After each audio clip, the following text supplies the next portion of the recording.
Okay. Now the last muscle we're going to do, muscle group that we're going to do in this little triad, I guess, is all these muscle groups work in conjunction with another. So if you're going to do one, you might as well do all three. It's called the QL. That's quadratus lumborum, and it runs from actually the top of your hip until the bottom of your first rib. And it's going to run right along the side of your spine, not your spinal column itself and the muscle groups on the side, but just a little bit. So on my right hip, so I have my right hand down, right ankle over my left knee, I'm going to roll over on the top of my hip, and then I'm just going to drop and roll up until I get to the bottom rib. Okay.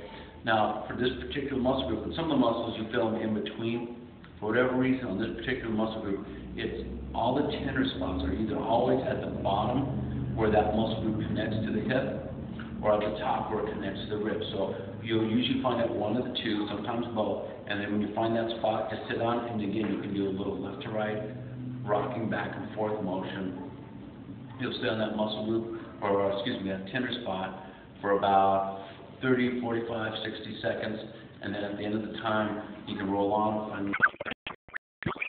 If that tender spot didn't totally relieve itself at that point, you can always come back and get it later. You can move on to several other muscle groups and come back and get it then. All right, so we'll move on.